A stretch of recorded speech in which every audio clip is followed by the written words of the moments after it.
Recording in 3, 2, 1. All right. Welcome, everyone.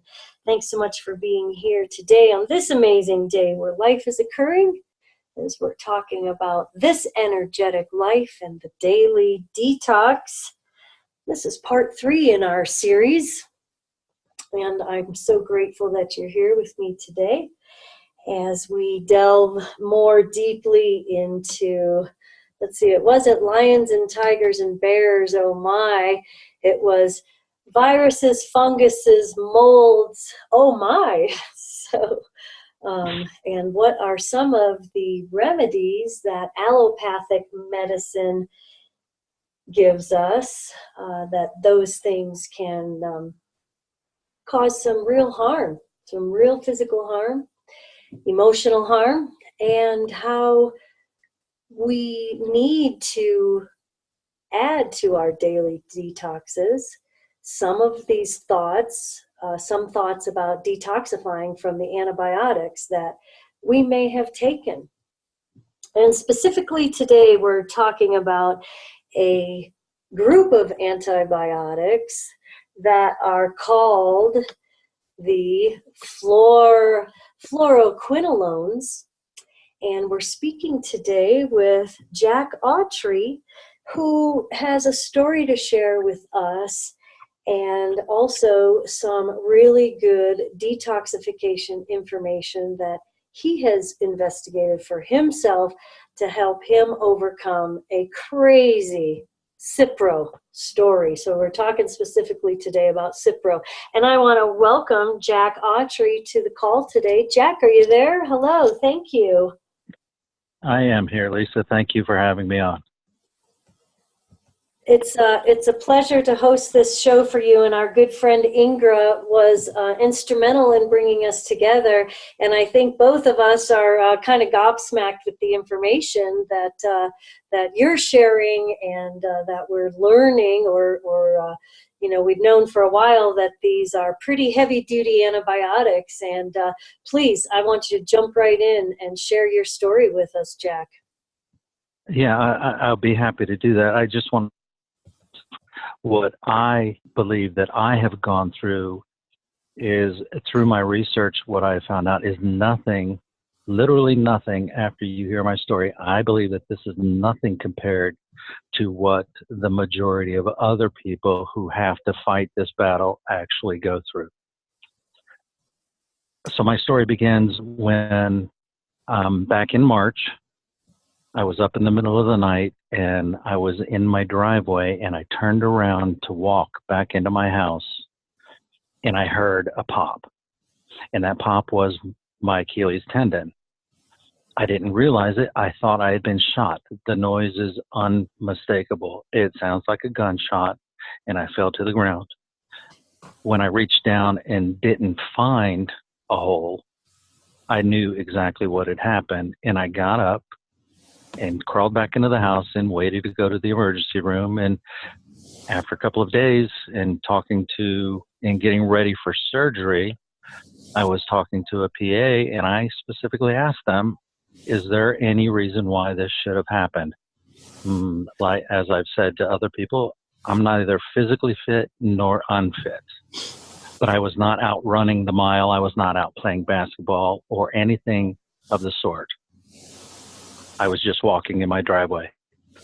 And he stood up and he said, oh yes, there is a belief that Cipro, as an antibiotic on the market today, will cause spontaneous ruptures in your Achilles tendon. I said immediately, time out. I took Cipro 2 weeks ago, and I had taken Cipro for diverticulitis, for an infection that I had believed to have had, but I had had it previously for diverticulitis, and it works. It's a fantastic, absolutely fantastic drug. There's no denying it works on everything. As we talked about, it was originally put together as a chemo drug back in the 60s. So I said to this doctor, time out, I took Cipro 2 weeks ago, and my other ankle is already hurting because they had put me on crutches. They didn't care. They didn't believe me. Even though the PA had said, hey, there's a correlation, they believe there's a correlation. And I said, wait, my other ankle hurts already.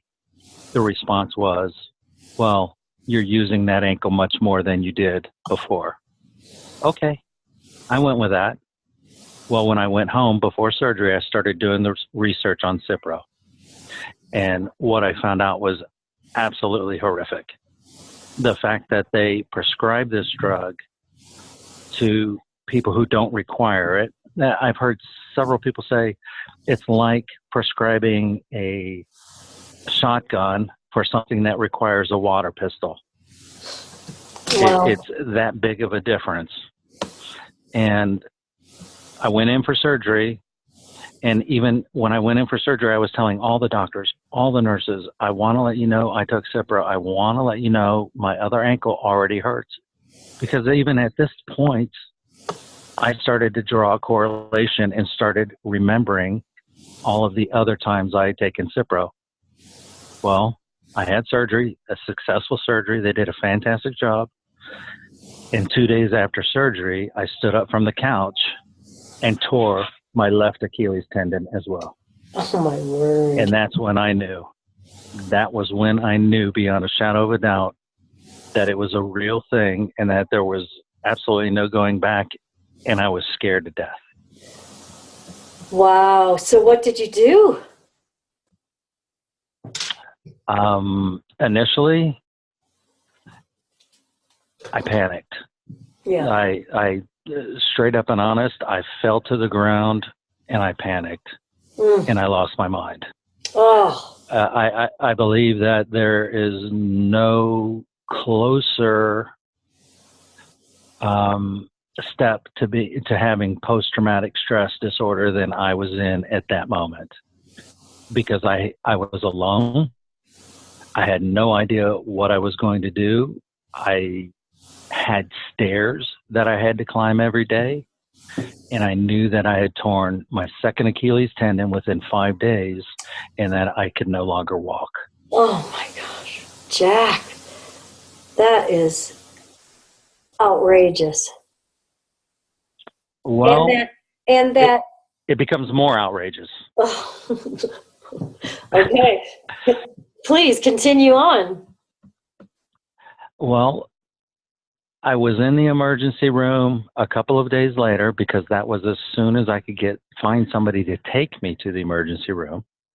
And even when I went back to the hospital, they did not believe that I had actually ruptured my other Achilles tendon. They did not believe it. And because they did not believe it, they didn't want to do anything further to diagnose my problems.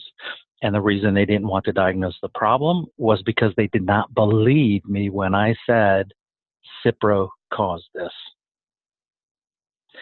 I crawled around in my house and apartment for 6 weeks on my hands and knees before somebody finally listened and came to help me. I could not walk. I could not go up and down stairs. I had a bedroom upstairs and a couch downstairs, and that couch became my home. Myself and knee pads, we became intimate. Wow. Wow. So when you say, so at 6 weeks, when you say, what was the help that was offered then? Was it another? God. Did you have another surgery? So at this time, you've had 2 Achilles tendons done right about the same time? I wish that I would have had 2 Achilles done at the same time. Yeah. What happened was that I believe that God intervened and sent some friends to me from another state who came and said, Jack, we see you are doing really bad. Come up and stay with us. The hospital's very close. We can transfer everything and let's see what they do up there. And I ended up moving to another state. I had to have all of my stuff packed. I couldn't do any of it. I had to pay for people to come in and pack and move all of my stuff into storage. I came up to the other state and went to the hospital. And after the second visit with the orthopedic surgeon at the other hospital, who told me up front, no, I've never seen two ruptures in a person. After the second visit, he brought out the ultrasound and he said, wow, look at that. In 30 years of practice, you're the first person I've ever seen with two ruptures. Had he heard about the correlation between Cipro and Achilles tendon rupture? He had heard about it, and he was just as incredulous as my first surgeon and did not believe it. But his PA told me exactly the same thing. Oh, yes, I believe that there's a correlation. And when he brought out the ultrasound machine, he saw that I actually had a rupture, and now it will be month 5 with the second rupture not repaired. Wow. And I had the first one repaired, and it goes back and forth, 60%, 80%. Well, I never get above 80%. Yeah. Complete repair because of the hurt and the pain. So what's the most shocking thing since, in that moment where your realization that you've pretty much been poisoned? What do you do at that point? Where do you turn? How do you navigate that? And what have you learned? Well, the first thing I had to come to terms with was that I did not believe that people did this intentionally.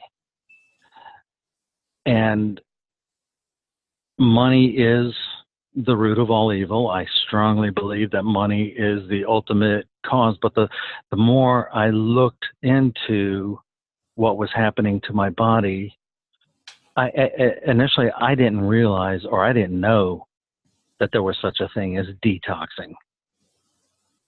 And so I was walking around with this brain fog, and absolutely I was in post-traumatic stress. And I was having a very difficult time deciding on which way to go and what I was going to do. And these friends, Todd and Susie, God bless them, I believe that they saved my life. Right on. They introduced me to a detox. What were some of your first... And that's when I started reading it. Excellent. What were some of your first detox processes that you started with? What did they recommend? Well, as soon as I had moved, I started the detox process with them, and it was the keto diet. Okay. And I absolutely went carb-free and high protein, and I got rid of all additives. No salt, no processed sugar, no processed flour, no carbs. And I did a cleanse first for 3 days, which became very easy to do when I realized what the goal was. And I absolutely believed that I was poisoned. So it became a no-brainer to me. Let's do everything we can. And about the 3rd or 4th day of starting the detox, it was all of a sudden the fog was lifted off my brain. It was absolutely amazing, the clarity. I got up in the morning and I looked in the mirror, and I could not believe that I was not looking through a haze anymore. And it was a mental haze, of course, but it was just an amazing thing to get rid of the impurity. Right. Attempt to. Right. And the detoxification that the ketogenic provides is well known. It corrects the chronic condition called lactic acidosis, which is the first kind of crumbling in the infrastructure of our health. And that is always promoted by being a sugar burner instead of fat burner. So when we go to high fat, moderate protein, low carb, we become a fat burner, and that is where true health and the detoxification pathways are cleared, and they've used the keto diet for many different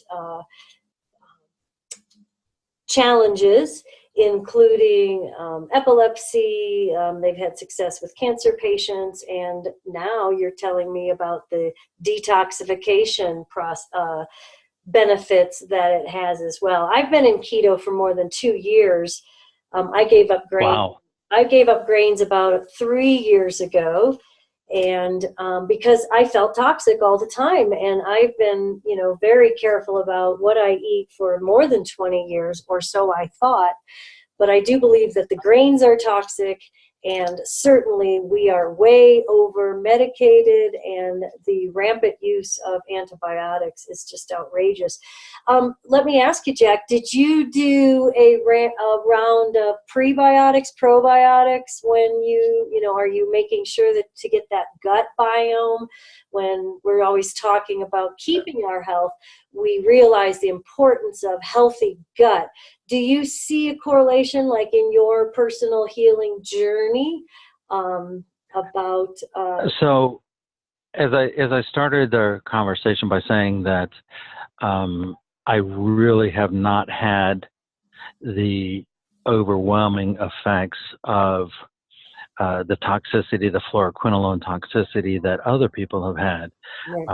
So I, years ago, had stomach problems as a child, and have over the years done things to rectify those problems. So I did not see a problem with the probiotics or any problems with my gut. Yeah. But that absolutely is one of the major problems that people have after they have taken Cipro. As few as 1,000 milligrams of Cipro, and the general course is 7 days of 1,000 milligrams a day, either 1 time a day or 2 times a day, or they prescribe it with a steroid. And that is absolutely the worst combination. But for killing everything in your gut, as we talked about before, Cipro was originally designed to be a chemo drug back in the 60s.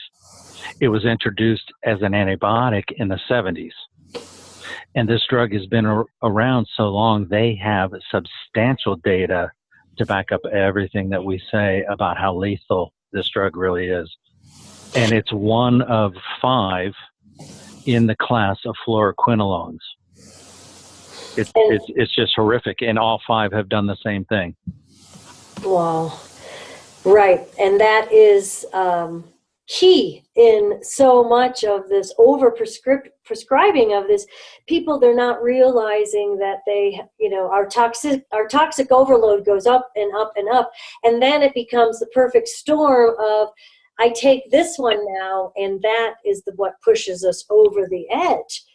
So Unfortunately, I believe that you're absolutely correct with that. But through the research that I've done, most people, or I haven't met anybody, put it this way, I haven't met anybody who has responded exactly the same way. Right. In other words, some people are affected and have an adverse reaction after 2 pills and have to quit. I had an adverse reaction that changed my life after 10 to 15 years of taking this drug. And I believe that everybody is different because of our diet, because of the supplements we take on average, and just through the daily course. And it's absolutely because nobody understands what these drugs are doing to our bodies. Right. We're all different. We are all different, and the importance of keeping our good health and questioning our doctor. And let me ask you, if you were to get Cipro today and your doctor gave you the box of Cipro, what would you see on that box today? Well, today you're going to see a black box warning on the outside of the box, and it's going to be a skull and crossbones, and it's going to say, do not take this drug unless you are in a life-threatening emergency and having a reaction or having an infection. Do not take this drug if you are prescribing or being prescribed for a urinary tract infection, a sinus infection, or diverticulitis. Wow. If it is your standard infection, you do not need this drug. Doctors do not, as you know, when you are at the doctor, most of us don't get a prescription at the doctor's office, or we don't see the drug. Well, neither does the doctor. The doctors aren't reading the side of this drug. They get a little notification that says, hey, you really don't want to prescribe this. Well, the fact is, 6 million prescriptions a year, as provided by the FDA, 6 million prescriptions a year are written for Cipro alone today. And as you and I were discussing, the reporting, the underreporting of incidences, because unfortunately the American public just does not correlate their poor health with the prescriptions possibly that they're taking and some of the treatments that they are receiving. And that's why we need to question everyone and everything all the time and do our own research. Wow, Jack, I want to wrap our little call up today. I want you to talk in our next few minutes that we have remaining. What is Floxy Hope? So Floxy Hope is a website that was put up a couple of years ago, and people who have been floxed or people who have gone through the Cipro and been or have the toxicity syndrome are considered floxed if they feel like they can trace it back to Cipro. And then Floxy Hope was put together as a website for people to go to get information about what is happening to them and to provide encouragement and to give them hopeful suggestions on how they can detox. Wonderful, wonderful. Wow. I want to thank you for your time today, Jack.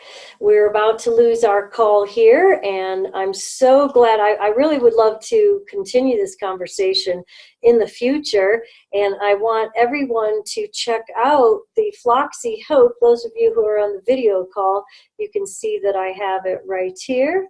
And check out, if you think that you have been injured by your doctor, as Inga shared with us, that's called iatrogenic, iatrogenic condition, which means you were injured by a properly prescribed medication from your doctor.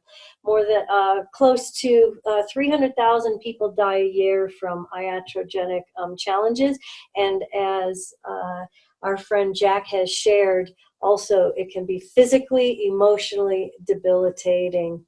So thanks to Jack for coming along. Thanks to Ingrid for introducing us. And I'm Lisa Giroux, your host, and this is This Energetic Life. And we've got to address the importance of continuing to detox and support our immune system. Wishing you well from here. Thanks so much. Take care.